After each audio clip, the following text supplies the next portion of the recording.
लोगों का विज्ञान के सेशन में एक बार फिर से स्वागत है। हम लोग धातु एवं अधातु का जो चैप्टर कर रहे हैं उसको आगे बढ़ाते हुए आज हम लोग सीखेंगे। जो हमारा आज का टॉपिक है वो है एक धातु अन्य धातुओं के लवण के साथ कैसे प्रतिक्रिया करती है। तो एक धातु अन्य धातुओं के लवण के साथ, तो ये हम लोगों ने अपने पहले जो चैप्टर्स हुए हैं उसमें हमने पढ़ा है कि कैसे धातु विभिन्न चीजों के साथ क्रिया करके उनके अपने एक लवण बनाती है। अब जब वो एक धातु के लवण बन गए हैं, फिर धातुओं के साथ किस प्रकार अभिक्रिया होती है, इस बारे में आज हम लोग पढ़ेंगे। तो यहाँ पे देखिए, जैसा मैं कह रही हूँ, सारे चैप्टर्स जो है वो कहीं ना कहीं से कुछ ना कुछ हमें एक रिलेशन मिलेगा। हमारा टॉपिक है धातु। अब वो धातु किन किन के साथ कैसे अभिक्रिया कर रहा है, ये हम समझते चले जा रहे हैं। तो आज हम लोग अपना 6th सेशन स्टार्ट कर रहे हैं, जिसमें हम लोग देखेंगे कैसे ये अभिक्रियाएं होती हैं। तो धातु के अन्य धातुओं के लवण के साथ कैसे प्रतिक्रिया होती है, इसको हम देखते हैं।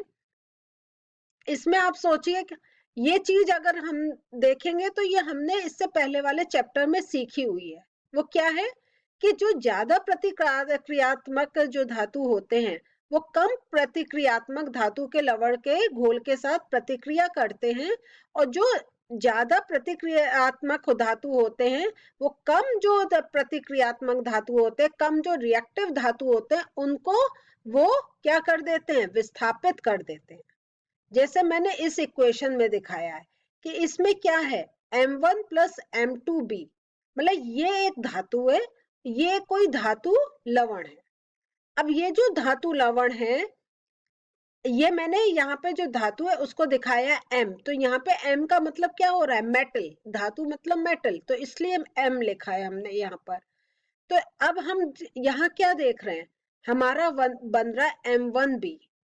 तो M1 ने M2 को विस्थापित कर दिया। इसका मतलब क्या हुआ, M1 ज्यादा एक क्रियात्मक धातु है और ये M2 कम क्रियात्मक धातु है, इसलिए M1 ने M2 का जगह ले ली। अब जो हमारा नया लवण बना वो बना M1B, और M2 हमारा सेपरेट हो गया। याद आ रहा है, हम लोगों ने डिस्प्लेसमेंट रिएक्शन पढ़ी थी, और मैंने आपको दिखाया था, रिएक्टिविटी सीरीज दिखाई थी, और उसमें बताया गया था कैसे हम लोग वो सीरीज देखकर हमें ये मालूम चल जाता है कौन सा धातु ज्यादा क्रियात्मक है और कौन सा धातु कौन से धातु को विस्थापित कर सकता है। याद आ रहा है, ये हम सीख चुके हैं। अभी मैं एक बार फिर से आपको वो दिखाऊंगी, जैसे आप लोग उसका देख देख के रिवाइज करते चले जाएं और इस चीज को पक्का करते चले जाएं। तो देखिए, जैसे अगर हम ये टॉपिक लें, तो ये हमारा पहले चैप्टर में भी हुआ, अभी भी चैप्टर में हुआ। इसका मतलब ये कॉमन टॉपिक है, तो कॉमन टॉपिक है तो इम्पोर्टेंट भी है, और हमारा लर्न करना भी इजी है, क्योंकि एक टाइप से ये क्या है, हम रिवाइज कर रहे हैं जो हम ऑलरेडी सीख गए हैं। तो ऐसे प्रतिक्रिया को विस्थापन अभिक्रिया या विस्थापन प्रतिक्रिया भी हम लोग बोल सकते हैं, क्योंकि ये क्या है, एक धातु जो ज्यादा क्रियात्मक है वो कम क्रियात्मक धातु को विस्थापित कर रही है। देखिए, ये ऐसी मैंने दिखाई थी आपको पहले भी, एक बार मैंने फिर आपको ये दिखा दिया, और इस बार हमने ये पूरा लिखा है कि कौन सी ज्यादा अभिक्रियाशील है, कौन सी घटती अभिक्रियाशील है, और कौन से सबसे कम अभिक्रियाशील है। तो आपने ये जो नीचे एरो देखिए, एरो का निशान नीचे जा रहा है, इसका मतलब जो उनकी जो रिएक्टिविटी है, जो उनकी अभिक्रिया करने की जो उनकी एक स्ट्रेंथ है, वो कम होती चली जा रही है। तो इसका हम देख के अगर कहें तो क्या कह सकते हैं, पोटेशियम आयरन से ज्यादा क्रियाशील है। तो पोटेशियम आयरन को विस्थापित कर सकता है, लेकिन क्या आयरन मैग्नीशियम को विस्थापित कर सकता है? नहीं ना, वेरी गुड। क्योंकि ये क्या है, ये कम क्रियाशील है और मैग्नीशियम ज्यादा उससे क्रियाशील है। तो आयरन मैग्नीशियम को नहीं विस्थापित कर सकता है, लेकिन मैग्नीशियम आयरन को विस्थापित कर सकता है। तो जो ऊपर वाले जो हमारे जो एलिमेंट्स हैं वो नीचे वालों को विस्थापित कर सकते हैं। ये चीज मैं बार बार बोल रही हूँ क्योंकि ये बहुत इंपॉर्टेंट है। इसको आप जितनी बार सुनेंगे तो अब आपको, मुझे पूरा विश्वास है कि याद हो गया होगा। तो इस प्रकार से ये जो हमारी रिएक्टिविटी सीरीज है, जो से ये जो हमें बताती है कि कौन सा जो एलिमेंट है, कौन कितना रिएक्टिव है और कौन किससे कम है। तो इसी को देखते हैं कि इसको हम कैसे याद कर सकते हैं। अब ये जो हमारा, देखिए, एक बहुत इजी एक तरीका है इसको याद करने का। पहले इस सेंटेंस को पढ़ते हैं और फिर मैं बताती हूँ कैसे हम इसको बहुत आसानी से याद कर सकते हैं। तो please stop calling me a zebra, instead try learning how copper saves gold.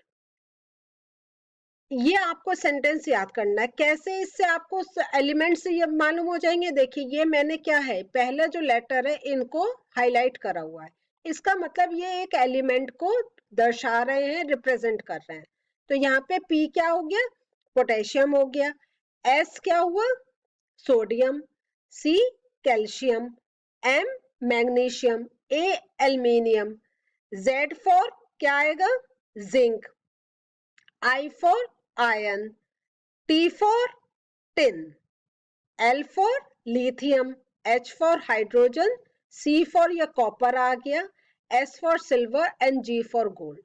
तो ये देखा, तो अगर हमने ये सेंटेंस याद कर लिया और जो पहला लेटर है इसको हमने देख लिया कि इससे कौन सा एलिमेंट है, तो हम अपने आप ये सेंटेंस लिख के हम अपनी कॉपी में रिएक्टिविटी सीरीज अपनी लिख सकते हैं। तो ये एक आसान तरीका बताया। ये मैंने इंग्लिश का दिया, आप चाहें तो हिंदी का सेंटेंस ऐसी देखकर अपने मन से कुछ एक बना सकते हैं। और इसमें एक और मैं बात बताना चाहूंगी यहाँ पर कि ये जो आपके हैं ये मुझे इसलिए आपको अगर देखेंगे आपको बहुत टाइप के मिलेंगे, लेकिन ये मुझे इसलिए अच्छे लगे क्योंकि इसमें जो एक आपका पॉजिटिव थिंग है कि आप जो हम नाम बोलते हैं वो आते हैं। नहीं तो बहुत सी जगह क्या होता है, जो उनका सिंबल का पहला लेटर होता है उससे कुछ होता है। तो ये आपको एक बहुत यूनिफॉर्म तरीके में ये रिएक्टिविटी सीरीज याद कर सकते हैं बहुत आसानी से। चलिए अब आगे चलते हैं और देखते हैं जब आयरन का कॉपर सल्फेट के घोल के साथ प्रतिक्रिया होती है। तो आयरन की कॉपर सल्फेट के साथ, तो ये हमारा आयरन का क्या आ गया formula symbol? Fe। Copper sulphate ये हमारा क्या हो गया? एक धातु लवण। तो ये आ गया CuSO4। आपको मैं कई बार बता चुकी हूँ, तो सल्फेट का SO4 होता है। तो अब हमें मालूम है जो आयरन है वो कॉपर से ज्यादा रिएक्टिव है, तो आयरन कॉपर को विस्थापित कर देगा। अब FeSO4 बन जाएगा और कॉपर अलग आ जाएगा। तो कभी कभी आपके पास क्या होगा कि ये रिएक्शन लिखी होगी और आपसे पूछा जाएगा ये क्यों हो रहा है ऐसे, या उल्टा दे देंगे आपको, ये दे देंगे FeSO4Cu और आगे कहेंगे क्या ये अभिक्रिया संभव है? अगर संभव नहीं है तो कारण दीजिए, और संभव है तो कारण दीजिए। तो अगर हमारा ये उल्टी रिएक्शन होगी तब हमारा, अगर हम चाहें ये आयरन क्या, ये कॉपर क्या आयरन को हटा सकता है? नहीं। तो तब आप कहेंगे क्योंकि कॉपर कम क्रियाशील है आयरन से, तो इसलिए कॉपर आयरन को नहीं हटा सकता। तो ये, लेकिन अगर आपको ये इस टाइप की वो दे दी, ये वाली दी, और आपसे पूछा कि आगे क्या बनेगा, तो आप FeSO4 बना के लिख सकते हैं और ये कह सकते हैं क्योंकि आयरन कॉपर से ज्यादा क्रियाशील है इसलिए आयरन जो है, लोहा जो है, वो कॉपर को विस्थापित कर सकता है। तो ऐसे देखें कई प्रकार के हमारे प्रश्न बन सकते हैं। एक और देखते हैं, जिंक का कॉपर सल्फेट के घोल के साथ प्रतिक्रिया। तो आप बताएं क्या होगा? जिंक का फॉर्मूला हमारा Zn, कॉपर सल्फेट का क्या होगा? कॉपी में लिखिए अपने, चलिए चेक करिए, CuSO4 लिखा होगा आपने। अब बताएं क्या बनेगा? ZnSO4। Very good. और क्या और इसके अब क्या बच के निकलेगा? कॉपर। तो देखा आपने, तो ऐसे एक एक चीज अगर आप याद करके पढ़ के ऐसे प्रैक्टिस करेंगे, आप आराम से समीकरण अपनी लिख सकते हैं। तो इसको हम अगर समझाना हो तो हम कैसे समझाएंगे कि जिंक धातु कॉपर सल्फेट के घोल के साथ प्रतिक्रिया करके जिंक सल्फेट बनाता है तथा कॉपर मेटल अलग हो जाता है। तो जब हम ये अभिक्रिया ऐसे लिख देते हैं, हम एक समीकरण के रूप में लिख देते हैं, इसके बाद अगर हम ये सेंटेंस भी ऐसे लिखे जिसमें हम समझाएं कि कौन किसको विस्थापित कर रहा है, तो वो हमारा आंसर जो है वो बहुत अच्छा समझा जाता है। आगे देखते हैं अब कॉपर का सिल्वर नाइट्रेट के घोल के साथ प्रतिक्रिया। एक बार सोच के लिखिए, कॉपर का क्या फॉर्मूला है? अब सिल्वर नाइट्रेट का फॉर्मूला लिखिए। क्या समीकरण पूरी लिख सकते हैं? आप लोगों ने लिख ली होगी, तो अब आप इससे चेक करिए, क्या यही समीकरण लिखी है आपने? तो हो सकता है आप सिल्वर नाइट्रेट का फॉर्मूला गलत लिखा हो, नहीं तो यहां पर हो सकता आपकी मिस्टेक हुई हो। तो क्योंकि अब हमें ये याद है Cu प्लस AgNO3, ये हमें हो गया। अब देखिए CuAg, अब हमारा Cu क्या होगा? ये जो सिल्वर है, कॉपर सिल्वर को विस्थापित करेगा और बन जाएगा CuNO3 होल ट्वाइस, क्योंकि अब जो बन रहा है वो बन रहा है कॉपर नाइट्रेट, और कॉपर नाइट्रेट का जो फॉर्मूला होगा वो होगा CuNO3 whole twice plus Ag। अब इसमें मैं एक चीज और आपके साथ जरा सा पूछना चाहूंगी, क्या ये समीकरण आपको बैलेंस लग रही है? हम लोग सीख चुके हैं ना कैसे हम समीकरण को बैलेंस करते हैं। नहीं लग रही है, कहां से? क्योंकि यहाँ पे हमें NO3 होल ट्वाइस 2 मिल रहे हैं और यहाँ पे NO3 हमारा सिर्फ 1 है। तो इसको अब हम बैलेंस कैसे करेंगे? तो आप देखकर समझ गए होंगे कि जब NO3 होल ट्वाइस है, बाकी सब कुछ ठीक है, तो हमें इसका मतलब है 2 यहाँ पर लिखना होगा, है ना? 2AgNO3। अब जब ये 2Ag हो जाएगा तो अब हमें एक चीज बदलनी और होगी, 2 हमें यहाँ पर भी लिखना पड़ेगा, है ना? चलिए, तो ये हमारी आई पूरी बैलेंस्ड। कैसे संतुलन इसमें आ गया, है ना? जो मैंने आपको बताया था इस टाइप से। तो देखिए, वही हमने जो पहले पढ़ा उसको हम रिवाइज भी कर सकते हैं जैसे जैसे हम आगे पढ़ते चले जाते हैं। अब इस प्रतिक्रिया में कॉपर धातु सिल्वर से ज्यादा प्रतिक्रियाशील है, तो जिसके कारण कॉपर सिल्वर नाइट्रेट के घोल से सिल्वर को विस्थापित कर देता है। तो जैसा ये देखिए, फिर से मैं आपको बार बार लिख के इसलिए दिखा रही हूँ क्योंकि ये आपको याद हो जाए कि समीकरण लिखने के बाद हमें उसको भाषा में भी लिखना जरूरी होता है। अब आगे देखते हैं सिल्वर धातु का कॉपर सल्फेट के घोल के साथ प्रतिक्रिया। तो जैसा मैंने आपसे पूछा था, देखिए इस टाइप से आपके सामने आ सकता है कि क्या ये संभव है?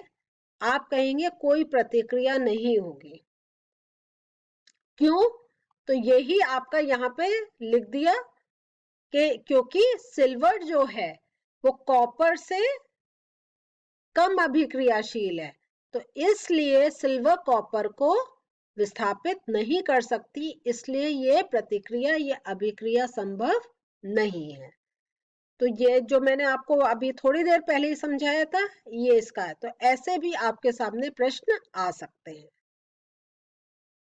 तो यहाँ पर आपने क्या देखा, आज आपने क्या चीज समझी कि कैसे कोई धातु लवण के साथ अभिक्रिया करता है, और हमने रिएक्टिविटी सीरीज की हेल्प से यह समझा कि ज्यादा अभिक्रियाशील जो धातु होते हैं वो कम अभिक्रियाशील धातु को विस्थापित कर सकते हैं।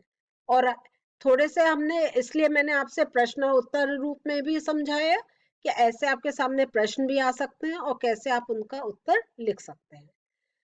अगले सेशन में इसी चैप्टर का एक और पार्ट लेकर फिर से मिलते हैं। बाय।